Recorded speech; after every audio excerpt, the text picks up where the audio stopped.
Good afternoon, everyone. I'm Nick Lyle, Chief Impact Officer at CivStart, and I am thrilled to welcome you all to another Hot Topic webinar. Our mission at CivStart is to spark innovation among local government leaders, as well as nurture the growth of emerging GovTech startups in our inclusive ecosystem. Today, we've gathered a panel of experts who are going to take a deep dive into a critically important topic, engaging community. And we're going to aim to explore profound benefits of this approach for our communities and economies with expert practitioners, both from local government and from startup perspectives. So for a little bit, for those who are new to this webinar series, our Hot Topic webinar series is how CivStart delves deep into various subjects within government technology and innovation. And if you have ideas for topics or issues you'd be interested to see covered, please don't hesitate to reach out. Without further ado, we're going to go ahead and kick off this webinar, which is titled Taking Charge, How City Management Can Bring the Community Together Through a Centralized Calendar with Generative AI. We have many more hot topics coming up soon, including one on innovations in deliberative democracy this coming Monday. So be sure to register for those as well. And with that, I'll pass it off to Noah Zaldin, co-founder and CSO of With, the startup helping cities create centralized community calendars. Thank you, Nick, and hello, everybody. Thank you for joining. And I see more people are joining as we go. And so happy to be here to talk about this important topic. My name is Noah. I'm one of the co-founders of With. I will share a bit more about myself and the company, but before that, I want to introduce our panel. So Kelly, if you can introduce yourself. Sure. Hello, everybody. I'm Kelly Corsette. I'm the Communications and Public Affairs Director with the City of Scottsdale, Arizona. Been here about 15 years and have more than 25 years in local government as a PIO, communications manager, and now in the director's chair. So my teams are very involved in helping the public and our employees understand what's going on. And so really happy to be part of this discussion today. Thank you. David, take it away. Well, hi, it's a pleasure to join you all here today. I'm David Graham. I'm currently the Global Civic Innovation Fellow at the Harvard Technology and Entrepreneurship, formerly the Chief Innovation Officer for the City of Carlsbad, and Deputy Chief Operating Officer for the City of San Diego. I've spent for 20 years working either on the public side or with the public sector on everything from innovation to technology to land use, creating better communities around the world. Thank you. And our very own Asaf. Hello, everyone. Thank you for joining today. I'm Asaf. I'm also one of the co-founders of With and the Chief Growth Officer. I've had the privilege over the past 5 years to onboard and implement over 80 local governments around the world on this topic of community engagement and centralizing local events. So I'm very excited to be here today and share some insights from our partners' perspective. Thank you. So, as shared, I'm one of the co-founder with has been around for almost 5 years, working with over 80 cities. Very excited to also host here some of our clients. And the main thing that we are kind of wanting to work with cities to change is the place and taking charge by the city, the quality of life and the community life of the residents. So becoming really the center and the heart of the community. And we'll talk about kind of how are things happening now? What are the changes that some of the leaders want to see in the community and in the place and the role of the city of bringing the community together? So we'll start with the first question. And Kel, we'll start with you. So kind of to share from your perspective, what is the city's role in bringing the community together? Thanks, Noah. Well, I think the city is in many ways the community convener. in our community anyway, we are sort of the one organization that caters and offers things to everyone in the community, especially in the sense that things are largely free or low cost. Things like community festivals, library seminars, arts programming, history talks.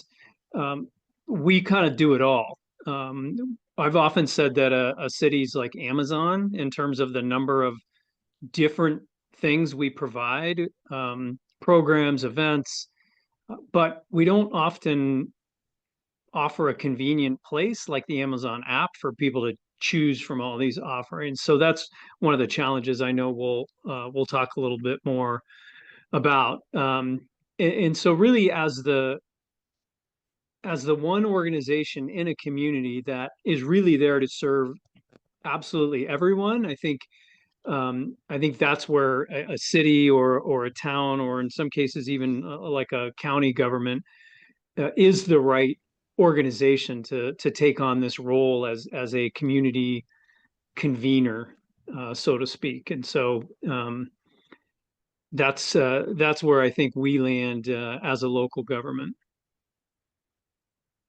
David, can you share some of your perspective?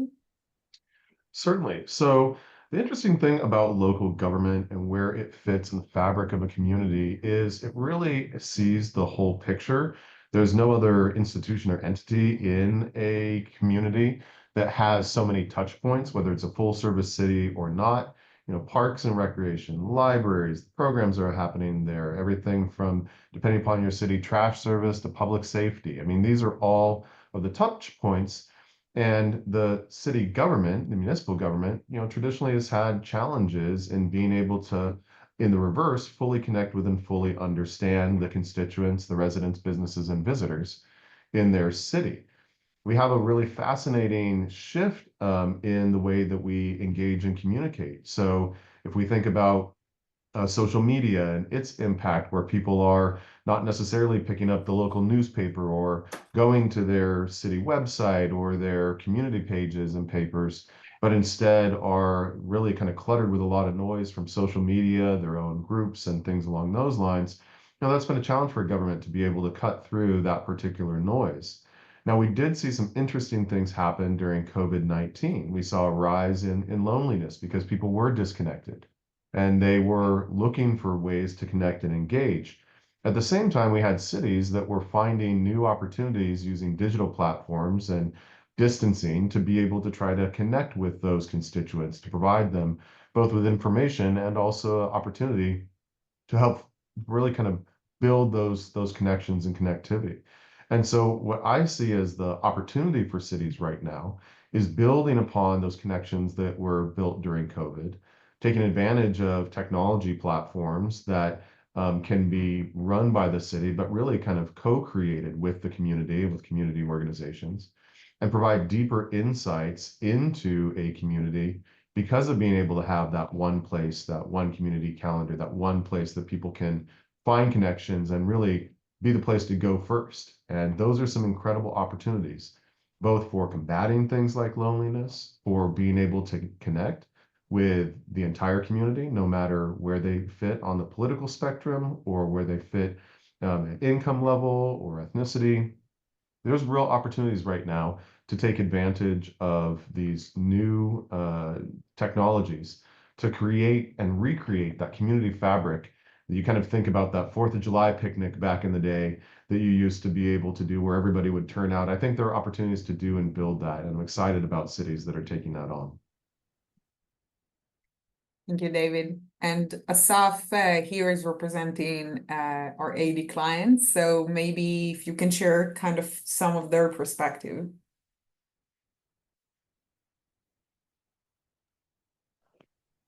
So I think first of all, it's important to learn that the status quo is that residents want to meet each other. They want to participate in community events.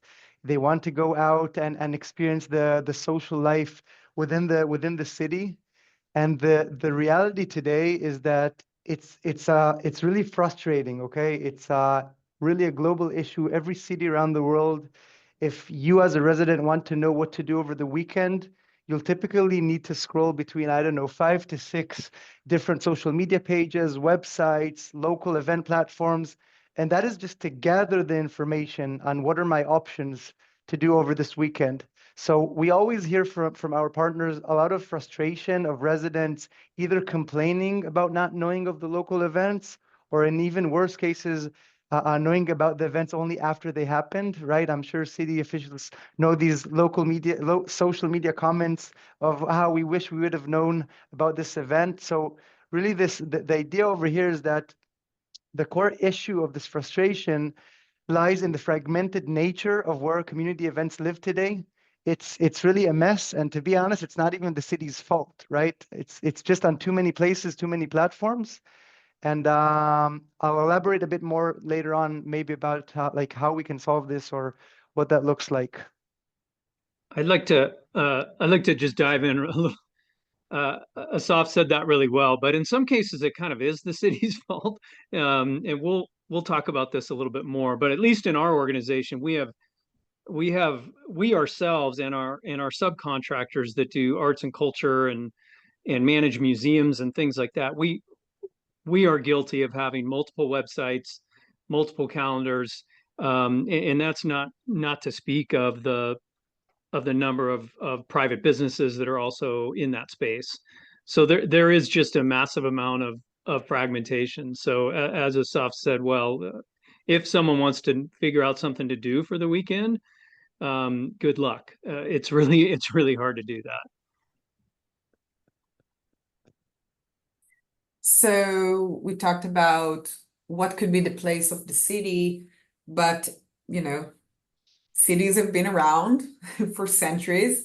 Why do you think now is a good opportunity for the city to take its place as the convener of the community? Kelly, if you want to start. Well, sure. I think David talked about crisis and opportunity as we saw kind of coming out of COVID-19. So I think because cities have been a constant, there's an opportunity there. And certainly in the example that I mentioned here, for us locally, we do offer multiple experiences for people on in terms of different programs, different events, but also unfortunately via different websites, different registration systems. And I've been looking at this issue for at least 15 years and just haven't been able to kind of overcome the challenges that we'll talk about a little bit later.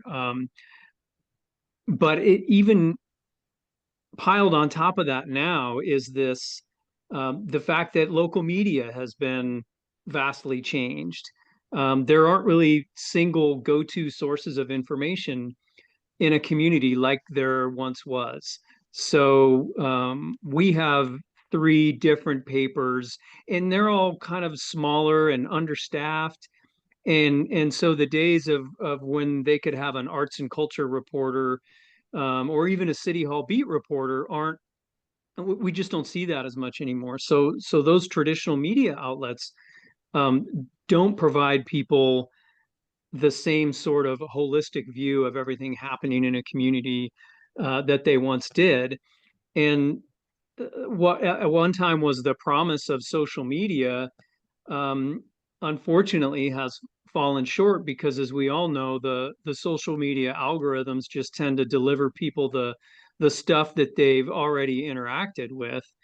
And for people that want a bigger view of what's happening, they're just not getting it. And so who can do that? Well, again, the organization, the one organization that's really there to serve everybody, is uniquely positioned and has really a unique responsibility to do that. And so that's where I think we are now, and that's what I think the role of local government can be. And I'd build upon that with a couple of additional insights as to the why now. This has always been at the heart of local government, being able to be connected with people, to be that place of community. But as we've seen greater urbanization, growth that has occurred, the noise, as we mentioned, from social media and all these other platforms, the opportunities for really a city to be that central community space has become more and more challenging, while at the same time, the expectation that decisions are being data-driven, that there's community engagement and involvement, that there's inclusion, are a much higher priority for many politicians, city leaders, mayors, council members, borough heads than ever before. And there's just not enough opportunity and ability to be able to have that level of engagement. So when you begin to think about how you can provide that connection, that engagement, and rebuilding trust with government, which you look at any major barometers like Edelson and others, trust in government is at pretty close to an all-time low, while at the same time, local government has one of the higher degrees of trust when compared to state and federal government. The opportunity to be that central space, that connectivity, that connective tissue between organizations, your various different interest communities around civic priorities and rebuild that is really important. I also think that there's much more transitory opportunities for people to move, to go other places. The rise of remote work, all these things are creating an imperative for cities to get their residents to really buy into and believe in the community in which they live. And I think that from an economic vitality standpoint, from a long-term civic good standpoint, are all reasons why cities need to step up to fill the gap that Kelly had mentioned on some of these other platforms that may not be trusted, or the loss of newspapers and the like, and be that community place where people look to first. That's the reason why now. And it's powered by newer technologies that have brought down significantly the cost of being able to do this. You look at the opportunities with generative AI, you look at cloud native platforms and services, you have the opportunity to do things that will create really rich data insights, but also valuable connections between people, communities, and organizations that could not have been achieved 10 years ago. Asaf, do you want to add to this? Yeah, I want to build a bit on loneliness that David mentioned before. Maybe I can connect it a bit to the backstory of our company. So Adi, our CEO, who's also over here on the call, was impacted by the experience of seeing his wife's grandmother feeling lonely in an elderly housing. Okay, now this is in a major city in South Israel. This is a place that has a few 100,000 residents, and that concept draw Adi to come and create local initiatives of connecting students to the elderly, where the idea is that the elderly are going to be able to share some local knowledge and experience on what's happening in the city and what, like, the history and things like that. But the profound insight in that experience for Adi was actually that the students are also lonely. It's not an elderly topic, right? The loneliness pandemic is not missing anyone, okay? And it's really important to know that the idea of residents wanting to connect with one another, especially if you are in certain demographics, obviously, but it's the same thing with all cities around the world. And really, that is what sparked the journey of building our startup, right? How can we make a platform that's going to have easy access for everyone? You can be an elderly, you can be a student, a newcomer to a city, really to find out what's happening and what's in it for you and what are you looking for. And that's like a bit of background, but loneliness is just a growing pandemic, and this is definitely something that cities should take into account in their role on how important it is now to create these tools and these solutions to really enable the residents to come and connect and meet each other. So all of this sounds very ideal, but as we know, every opportunity has also its challenges of, the way things are today, and how can we move to kind of the ideal state that Kelly, David, and Asaf are speaking about. So we don't want to ignore the challenges of the city taking charge. And so if David, Kelly, you can share, what do you see as the main challenges? Yeah, I can hop in first, and I think I had indicated it maybe a little bit before, but there's an old saying: "We have met the enemy, and they are us." So I think one of the biggest challenges that governments will face in doing this is existing systems and existing business processes. So most communities are hosting events and programs right now, and a lot of those are probably using some kind of registration system. For us, we've got a system for library events. We have one for Parks and Rec events. We have a different system to list events on our website. Uh, and so behind all those, we've got different work functions who are creating event listings, who are interacting with the back end of those systems. And so the idea of creating a one calendar to rule them all, which is one of my favorite sayings on this topic, but the idea of doing that um, on the back end is really challenging because we've got to step into those different areas and those different processes in many cases, or figure out how we can work around them or alongside them. And just the thought of doing that in some cases is really challenging, and will put some folks off on the whole idea.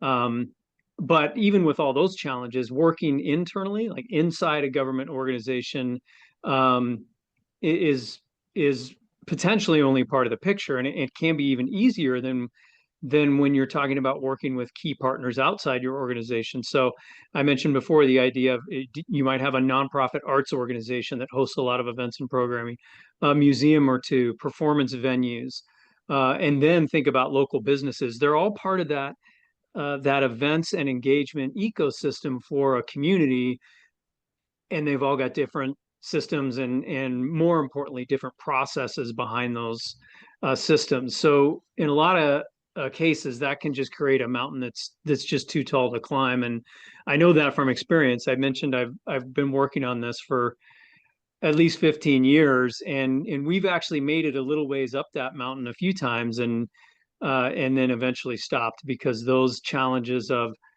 different systems, different processes have just proved too daunting. So we definitely, when talking about this, have to go into it with our eyes wide open and think about, as I mentioned, what's the possibility of changing a business process, or is there a system who might be able to work alongside and around existing processes? And I would add to that, I think one of the challenges, one of the biggest challenges is risk aversion. We see that there are real concerns around moderated dialogue, free speech, what is communicated, how it's communicated. Um, we're seeing the debates around some of the social media platforms and what is allowed and what is not allowed. I think that risk is a concern for cities, which are generally risk averse. But the opportunities are so vast in taking that level of risk and being able to create these connections, deepen relationships with the community, be that place where people want to go and go first. I think the second challenge is that there are the opportunities to build trust between these organizations, and other people have lots of platforms, different platforms, are using this, are using that. But I think that with a real authentic engagement with those core community organizations, building upon the events that are already being run by cities, the services, the programs, those sorts of things, you have the opportunity to create this place that actually is beneficial to everyone. You have connections and visibility for your Rotary Club or your Lions Club, or maybe it's, the Boy Scouts or Girl Scouts, or the local Chamber of Commerce. Creating that visibility is good for everyone. And being able to also bring those folks in and get their members and eyes on city events creates a really robust community, and also data insights for the city that can help them better offer incredible public service, offer things that the community are looking for. And those sorts of connections in the past would have to be face-to-face, one-on-one, uh, pretty daunting when you're thinking about the number of connections that need to be made and the flow of information. And now with a platform like this, you can, automate a lot of that while being able to pull in those insights, but have an experience that feels like community, that is very user friendly, that is something that is just as familiar as using your smartphone or some other social media app to be able to connect. That's where that real opportunity with an engaged public that are much more tech savvy than they ever have been at all levels. That's what we see from the data. There are those challenges of this being a risk, but the reward is much greater, and I'm excited to see communities that are really leaning into this. Yeah, and I'd like to tail onto that as well. The potential reward. One of the challenges with these siloed processes and systems are duplicated effort in a lot of cases, and none of us like to duplicate effort when we don't need to do that. Sometimes an organization is competing against itself. You're scheduling something that is in competition with something that another part of your organization has scheduled, uh, and that's frustrating. And then the other thing to think about is the frustration of putting a bunch of work and effort into something that people just don't turn out to. So there's nothing worse than you've got a bunch of staff, you've created something, you're publicizing the heck out of it to the extent of your ability, and then we see this a lot in local government. It's like, oh, the number of staff who are here are outnumbering the number of residents. Um, and so this idea of technology that's upon us that can help us tackle all of those challenges, duplicated efforts, fragmented systems, and low attendance, sort of being able to address all those in one package is a really exciting proposition. And I can share from my experience working, I think I've been in this business working with cities for the past 8 years. And the biggest challenge is always, I guess, the status quo and just making a change. You need true believers when you're an early adopter of any concept or any platform. So I think that's also a challenge that you will have with any new idea coming out. And so we talked about kind of what's the place of, of cities, how is it changing, what are some of the challenges. But if we're talking about technicalities, like talking about what can cities do today, how can cities do it, how can cities claim their place as the heart of the community? Well, I'll throw out another quote or saying, and that's for us anyway. It's build it and they will come. After struggling with this for a while, we just have decided to take another run at solving this challenge. And like with a lot of things, it's potentially easier to approach it with a more succinct or smaller kind of a use case, and that's what we're doing here locally. Um, we've got a specific site and a specific function that is one of our major event producers, and so we're really working on that as our way to work through various challenges and also demonstrate locally that it can work. And in doing that, we're showing ourselves and we're showing potential partners the value of doing something like this. So I think in our case, it's just decide that you have this that decide that you have this challenge and be willing to try something new, be willing to do something other than what you've always done. And so that's I think that's would be my advice on that. And I'll get, kind of 1, 2, 3 steps of how you do something like this.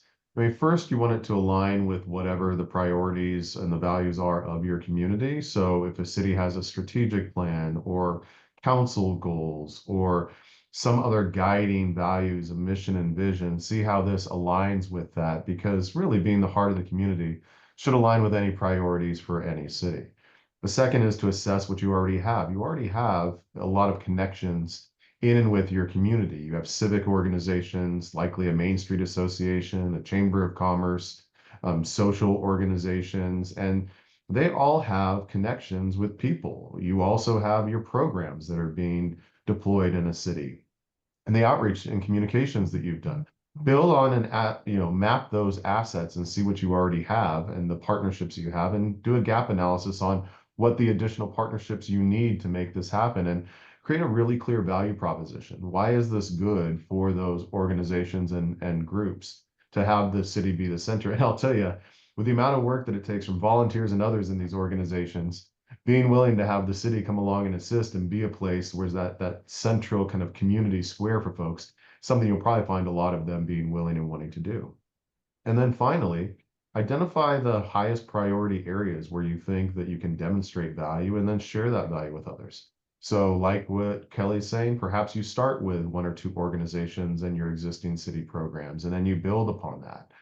Ultimately, I think you're going to find that the ability with a focused effort, with clear partnerships and the ability to have a centralized place where this is occurring is going to end up being valuable, not just for the city, but for your partners. And it'll also bring in new partners that perhaps you don't have relationships for, and deepen the partnerships that you already have.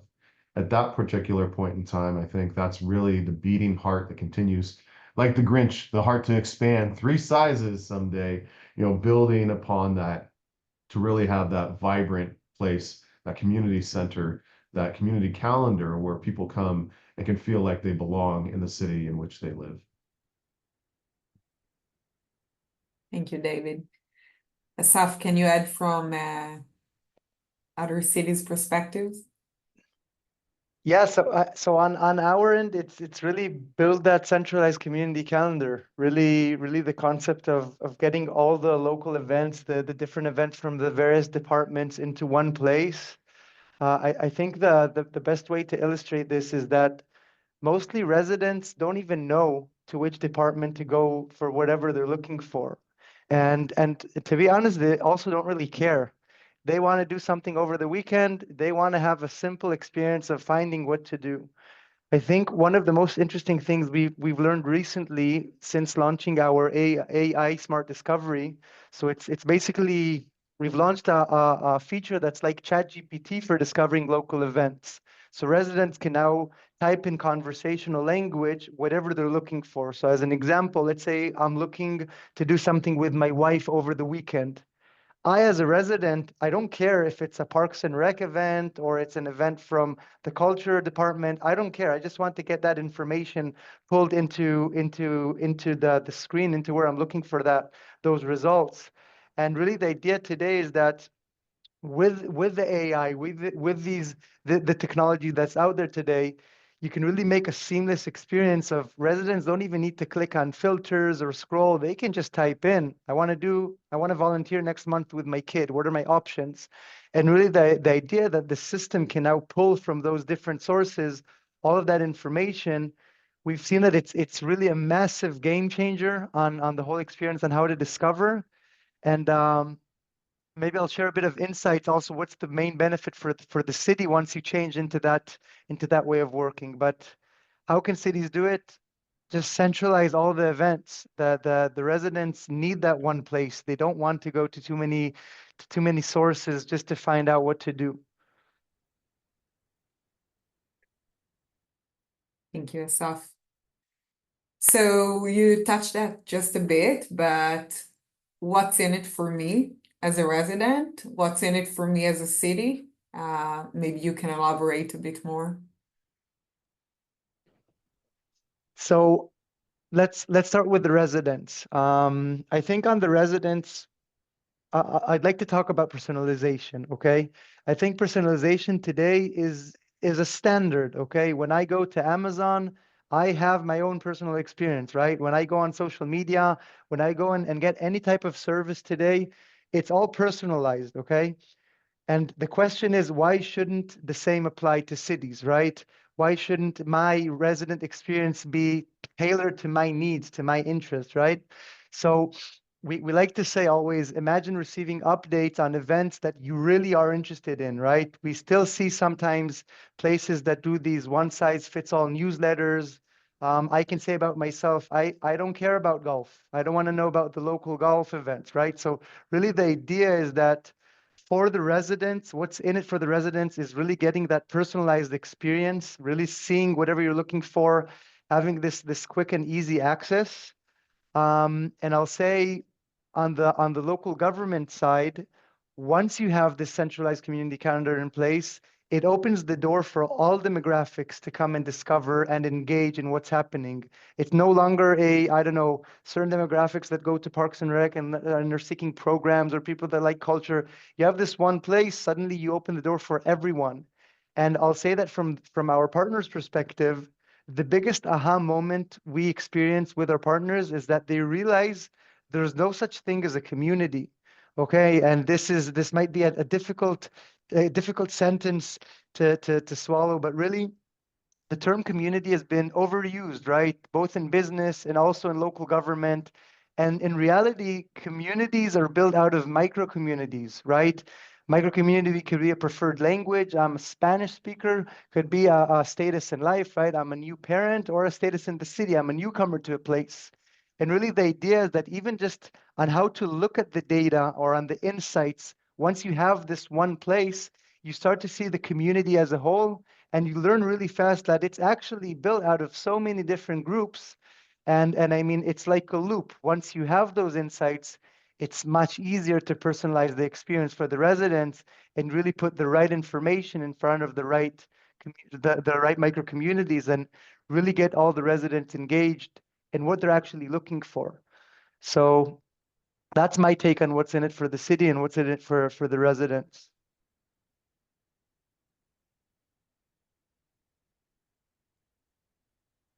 I can jump in a little more about from the city's side. There's a couple things that I would say in addition to everything that Asaf just relayed. But I think most cities are truly interested in improving the resident experience.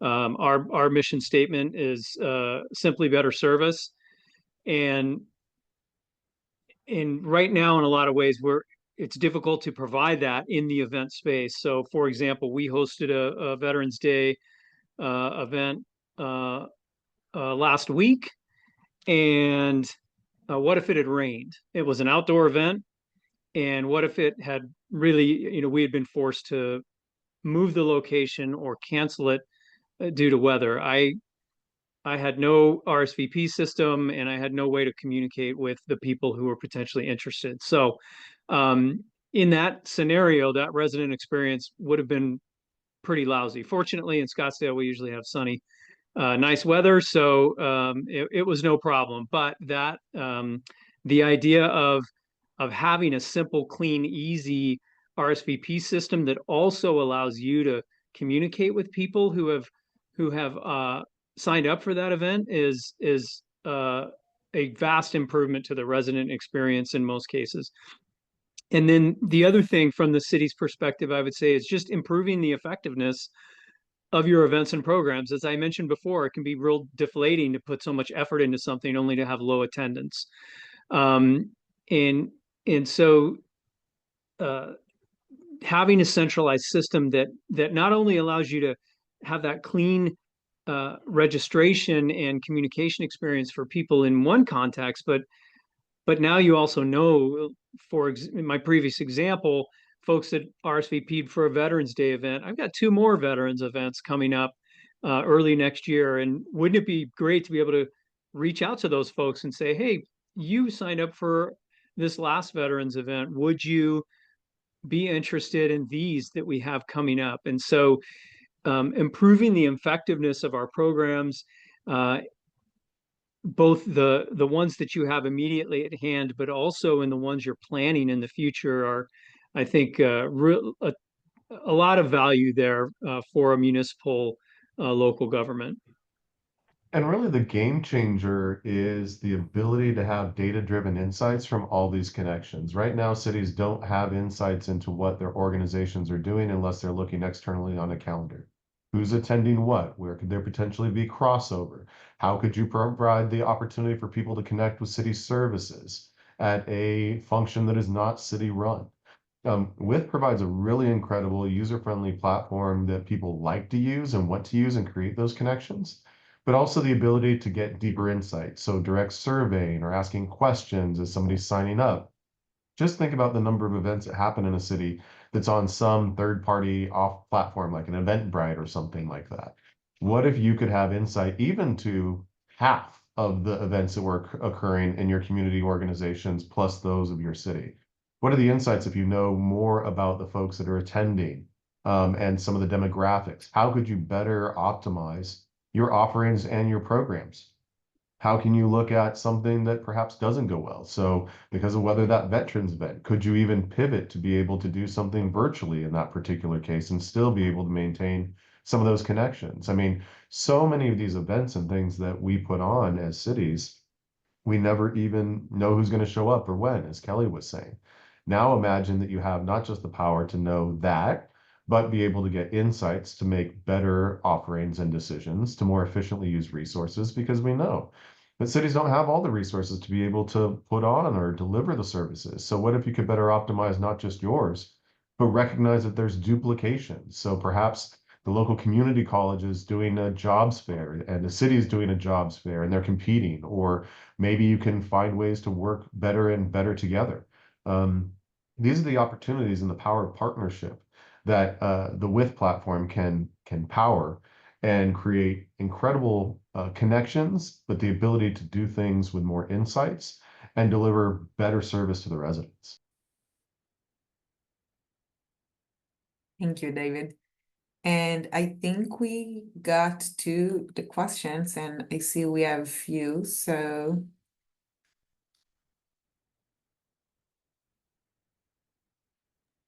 Let's see. I'm looking at one that says, how do you balance curating events as government versus allowing residents to take the lead on building whatever events they want to see? Yeah, that's definitely a tricky question, and we're not brave enough yet to open up something like this to the entire community. However, we are very interested in opening it up to what I would call our trusted partners. And so the use case in Scottsdale right now is our Old Town website, which is our downtown area, tons of restaurants and nightclubs and arts venues and those sorts of things. So we are already looking at some of the businesses that we work with regularly, knowing that they produce something that's high quality, something that fits with our values and our ecosystem, and allowing them to create their event listings that then we can look at and say, yep, this looks good. We don't have any concerns with this. Hit publish. And I think the other side of that question is this idea of building whatever events they want to see. And I think that goes back to the point that David was making about data.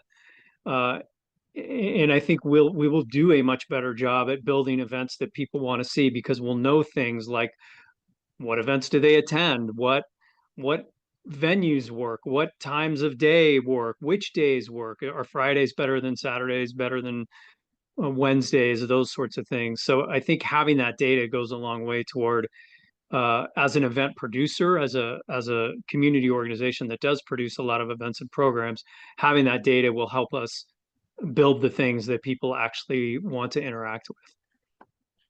I'll take the second question on how does a city think about facilitating events that are for everyone versus events that are for smaller micro communities. Here, I think that there's a real opportunity, especially in more diverse communities. But remember, diversity can also just be diversity of interests, of which every city is going to have. Those smaller micro communities may not have visibility to other people. So being able to better assess what those are, whether it's, the Laotian festival that's occurring, or whether it's Dog Owners Anonymous who have the day at the park for their dog park. These are the types of micro communities that if you have a platform that is bringing these in, not only are you helping support them with greater visibility across the board, but you're also getting to develop those relationships where you may find that what you may think a smaller micro community versus a, call it more generic event, a city event, it might have a lot of draw and a lot of people might want to do something like that. So it's not about size. It's really about value, and being able to be that place that you're helping to curate those events being posted, being shared, communicating them across. It just builds this rich tapestry of the fabric of a community and exposes people to the opportunities that are in their own city that they may not even know.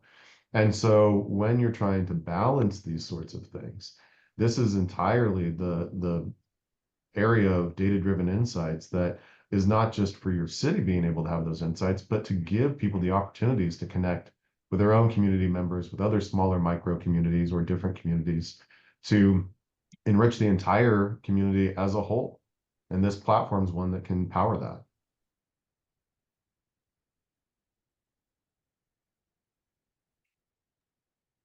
And Asaf, maybe you can comment about kind of what Kelly said before about a lot of cities probably won't open up the calendar as the first step. So from your experience working with different cities, what are the different steps or phases of this approach? Yeah, it's actually it's definitely an important topic to think about when you create a centralized calendar. We always guide cities to do baby steps. So as Kelly mentioned at the beginning, just within the city, there's already too many platforms, right? So we always like to tackle down the internal platforms, bring them into one place. Step number two is always trusted partners. The majority of the cities around the world, they're okay with having the school district events. They're okay with having the Chamber of Commerce events. They have some trusted partners in the city that they work with. Many times they even fund, they give them money to create these different events. So obviously they're also okay with having those events posted on that centralized calendar. It gets more challenging when you start thinking about politics, about certain types of abusive content, things like that. And that's where the cities always need to have in place some type of policy. So residents aren't surprised or local businesses aren't surprised when their events are not approved. And in our experience as the company so far, once you do go through these baby steps and make this education slowly for the residents, just slowly open it up for a bit more and more types of events, usually they don't encounter as many challenges as it seems like. Cities are always concerned, how are we going to even be able to monitor this? How are we going to be able to approve these events? And really, once you have that policy in place, which is not rocket science, right? We don't want to have politics. We don't want to have certain types of pieces of content. You don't even need to give an explanation on why an event has been rejected or hasn't been published. It's really simple. And I'll say also one of the things we see many times is that the local event providers, many times, they don't have city resources, right? If I'm a local nonprofit that is trying to create, I don't know, a community cleanup, I don't have the city's resources to do outreach and to get people to come to these events. Sometimes I don't even have the resources to build a proper website. So even just thinking along those lines, we also see it's the city's role to enable them to post these local opportunities, especially if they're non-for-profit and doing good for the community, because many times they just don't even have the opportunity themselves to do this type of engagement. So the short answer would be baby steps. There's enough to consolidate from day one just within the city. Then you go to the local partners, to the trusted partners, and then you slowly open it up to the other stakeholders within the community. We'd recommend no commercial things at the beginning. So it's not a platform that residents can make money off, although there is also a solution for that along the way. And really just to make sure that it serves the community. These events are for the community, led by the community, and really doing better for the community. And we barely see issues, to be honest, as much as it seems like an intimidating approach. So I want to be conscious of time. We're at the top of the hour. So any closing remarks or? I'll just, if I can, just jump in. I appreciate Dustin's post in the chat about the Block Party in a Box program from Elgin, Illinois. And this idea of residents, neighborhood associations, it just so happens in Scottsdale, part of my department is our team that works with neighborhoods. So we're the ones that help create the neighborhood block watches. We're the ones that coordinate with neighborhood associations. And so I think we could easily see organizations like that coming in and being part of our trusted partners. And I think Asaf made this point really well. A lot of them aren't organized to the point of having websites or things like that. So to help them and this is a point David made also, but to strengthen our relationships with them by helping them be a little more successful, just like we're trying to be a little more successful, is a huge value add, I think. And I could certainly see that happening.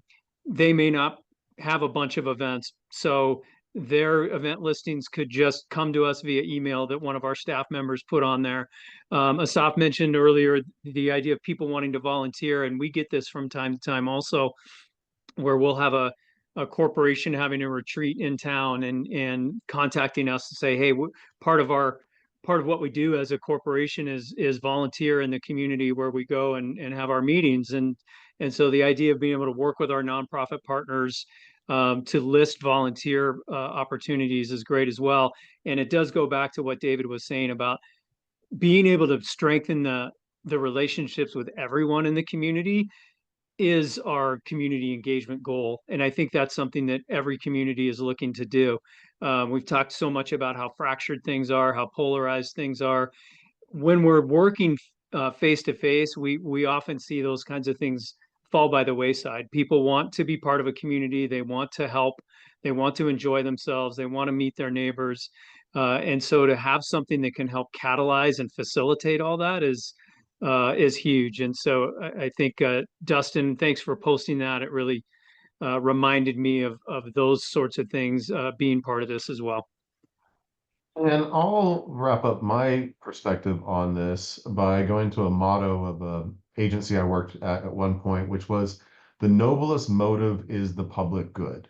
And this opportunity, empowered by technology, but really with a people-first approach, is the ability to create the connection and the community in a digital space that manifests itself in person, in connections, in a community that is vibrant and diverse and doing incredible things. And the city has at its heart the care and concern for the community, and this gives it the opportunity to be that place, to serve that role, and to serve the role of achieving that noblest motive in a way that is people first, that is people forward, and can really lead the way in being able to do this in a way that has at the end, every single person in that community matters, and that they can feel like they matter because the city's taken up the opportunity to be the heart of the community.